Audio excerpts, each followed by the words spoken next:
Hello everyone, welcome back to my channel. तो आज हम करने वाले थे अपना chapter fifth arithmetic progression of class 10th maths. ठीक है, तो चलिए आज मैं आपको ऐसे ही इसका ओवरव्यू देने वाली हूँ। अर्थमेटिक प्रोग्रेशन, ठीक है, इसको आप शॉर्ट फॉर्म में आप इसको बोलते हो AP। ठीक है, क्योंकि अब आपके जो क्वेश्चंस होते हैं उसमें आपका ये इतना बड़ा नाम नहीं आता लिखा हुआ, वहाँ पे शॉर्ट फॉर्म में आता है AP।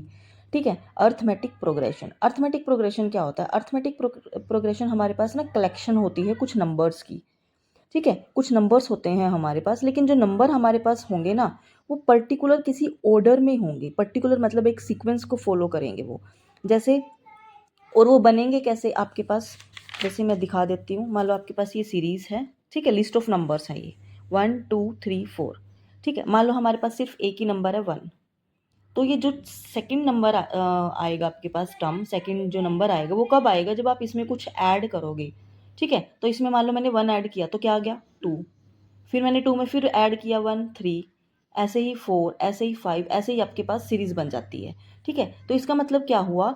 जब इन मैंने एक फिक्स नंबर ऐड किया है ना, ये तो नहीं है ना कि मैंने इसमें 1 ऐड किया, इसमें 2, इसमें 3, इसमें 4, नहीं। मैंने एक फिक्स नंबर दैट इज़ 1 मैंने हर नंबर में ऐड किया, तो मेरे को क्या मिला? नेक्स्ट नंबर मिलता चला गया। ठीक है, तो जो नंबर ऐड किया है जो फिक्स्ड था 1, उसको बोलते हैं कॉमन डिफरेंस। कॉमन डिफरेंस मतलब इन सब का डिफरेंस क्या है? सेम। ठीक है, और ये आपके पास क्या बन गया? अर्थमेटिक प्रोग्रेशन बन गया, क्योंकि कॉमन डिफरेंस क्या है? सेम है।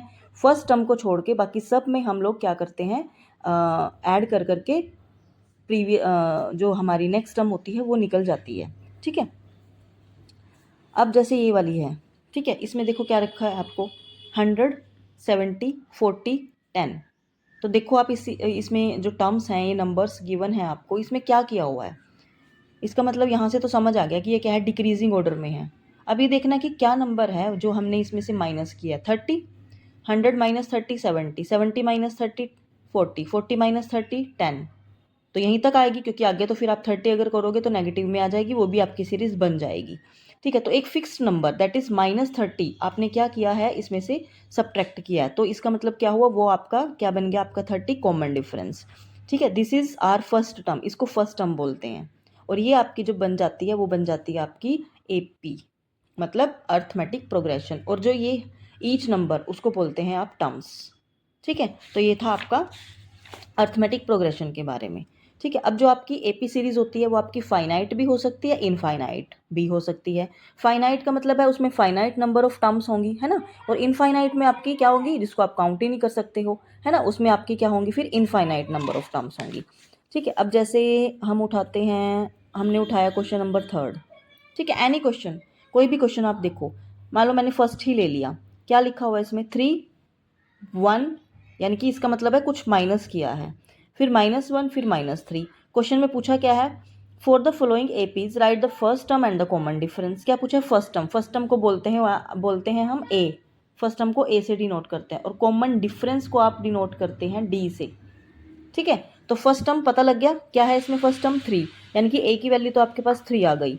अब कॉमन डिफरेंस, कॉमन डिफरेंस मतलब D। D का मतलब क्या हुआ कि 3 से आपने 1 कैसे बनाया? जब आपने इसमें से 3 में से क्या किया? -2 किया, है ना। 3 में से 2 माइनस किया तो 1 आ गया। 1 में से फिर आप -2 करो तो कितना आएगा? -1। तो कॉमन डिफरेंस कितना आएगा आपके पास? -2। ठीक है, तो first term is 3 and common difference is -2। ठीक है, ऐसे आप ये सारे क्वेश्चन सॉल्व कर सकते हो, क्योंकि इसमें कुछ नहीं बताना आपको, सिर्फ कॉमन डिफरेंस बताना है और क्या बताना है आपको? First term. अब देखो ये फोर्थ क्वेश्चन में देखो, इसमें ना कॉमन डिफरेंस राइट 3 मोर टर्म्स। 3 मोर टर्म्स का मतलब है इससे आगे आगे वाली नेक्स्ट 3 टर्म्स और निकालनी है। बिल्कुल ईजी है। अगर आपको ये पता चल जाए कि इनके बीच में जो डिफरेंस है वो कितना है, तो आप नेक्स्ट 3 टर्म्स निकाल सकते हो। तो चलिए चेक करते हैं। 2 से 4 बना, कैसे बना? जब आपने 2 ऐड किया। ठीक है, 4 से 8 बना जब आपने 4 ऐड किया। इसका मतलब क्या हुआ? सेम हम लोग ऐड ही नहीं कर रहे हैं इसमें, सेम चीज़ तो हमने ऐड ही नहीं करी। अब आगे 8 से 16 बन गया, तो क्या ऐड किया आपने? 8 ऐड किया, यानी कि फर्स्ट में तो आपने 2 किया ऐड, फिर आपने 4 ऐड किया, फिर आपने 8 ऐड किया। इसका मतलब तो क्या हुआ? कॉमन डिफरेंस तो आपका सेम है ही नहीं है ना। तो कॉमन डिफरेंस कैसे आता है? अब 2 से 4 कैसे बना? जब आपने 2 से 2 को मल्टीप्लाई किया।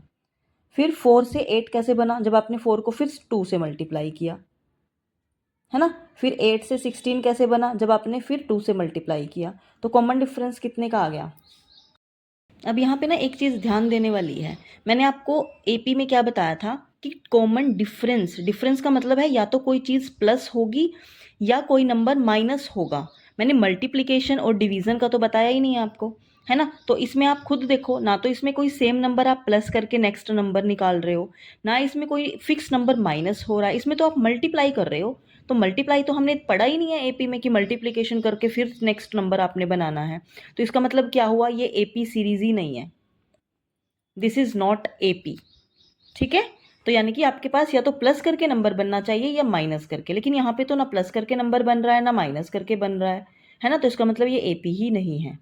ठीक है, तो चलिए करते हैं अब अपना नेक्स्ट में हमारे पास ना, जैसे इसमें तो आपको ना गिवन था, मान लो इसको छोड़ो, यहाँ पे था, ये सीरीज थी आपके पास, है ना। इस सीरीज में क्या था, इस सीरीज में आपको मान लो फर्स्ट टर्म भी आपको पता थी, आपको कॉमन डिफरेंस भी पता था, तो आप नेक्स्ट 3 टर्म्स निकाल सकते हो, है ना। अब आपको पूछा जाए कि n टर्म्स निकालो, या कौन सी टर्म है जो 4th नंबर पे बैठी है।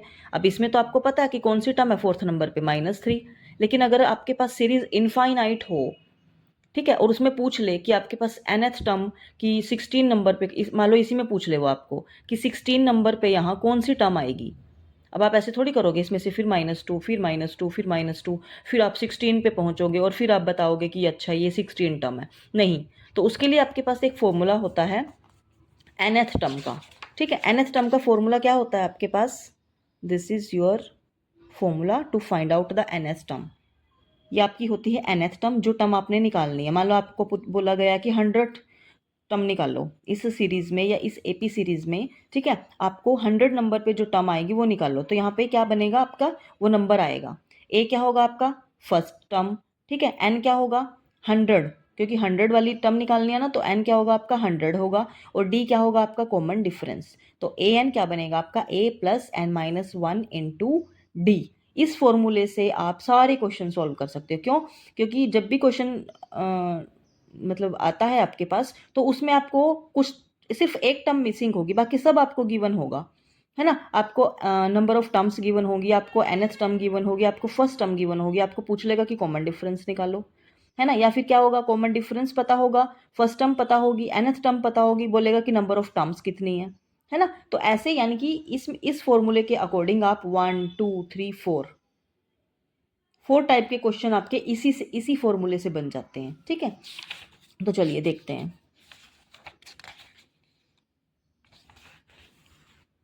एक एग्जांपल से करा देती हूँ। ठीक है, अब देखते हैं, चलो। Find the 10th term of the AP 2 7 12।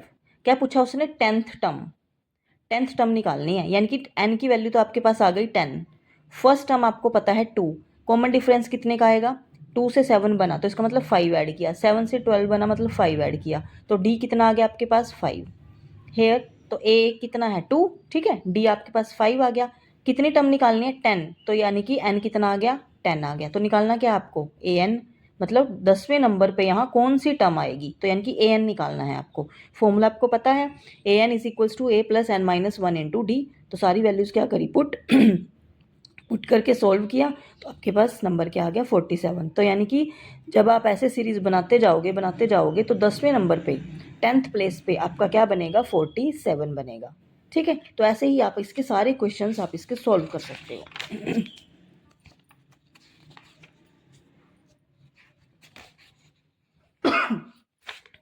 उसके पास बाद आता है आपके पास सम का formula, sum of first n terms. अब आपने सीरीज बना ली, एपी सीरीज आपके पास बन गई, आपने nth टर्म निकालना सीख लिया, आपने कॉमन डिफरेंस सीख लिया, फर्स्ट टर्म आपको पता ही है, नंबर ऑफ टर्म्स कौन सी होती हैं जो आपको गिवन होंगी क्वेश्चंस में या निकालनी पड़ेंगी।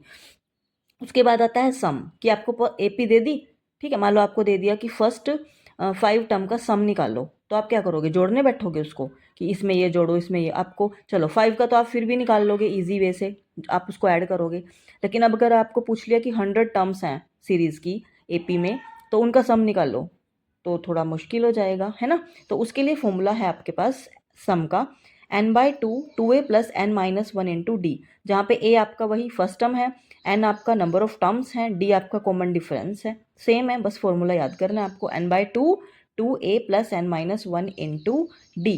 ठीक है, या फिर इसको आप ऐसे भी लिख सकते हो, अगर आपको लास्ट टर्म पता है ना सीरीज की लास्ट टर्म, और आपको फर्स्ट टर्म पता है, तो आप ये वाला फॉर्मूला लगाओगे, n/2 a plus A N को आप लास्ट टर्म भी बोलते हैं, इसलिए यहाँ पे एल से डिनोट किया गया है।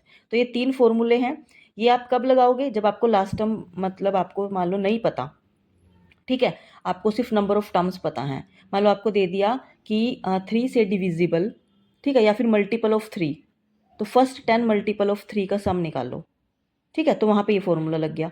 फिर आपको मान लो फर्स्ट टर्म भी पता है और आपको उस एपी सीरीज की लास्ट टर्म भी पता है, तब आप ये फॉर्मूला लगाओगे। ठीक है, तो ये है आपका सम का फॉर्मूला। तो इस चैप्टर में इससे ज़्यादा और कुछ भी नहीं है, ये क्वेश्चन है जिसमें आपको सिर्फ फॉर्मूला फाइंड आउट करना है। जैसे ये देखो, इसमें आपको ए पता है, डी पता है ना, आपको ए एन गिवन है, आपको क्या निकालना है, एन निकालना है। एन कैसे निकालोगे आप, ए एन वाले फॉर्मूला से, ए एन वाले फॉर्मूला से आपका एन निकल जाएगा, और उसके बाद आप एस एन, एस एन मतलब सम ऑफ एन टर्म्स का, उस फॉर्मूले में पुट करके वैल्यूज सम निकाल सकते हो। तो ये था हमारा चैप्टर 5 के बारे में ओवरव्यू कि चैप्टर 5 में है क्या, किस टाइप के क्वेश्चन बनते हैं। ठीक है, नेक्स्ट चैप्टर करेंगे नेक्स्ट वीडियो में। Till then, bye bye, and like, share, and subscribe my channel. Thank you. Have a nice day.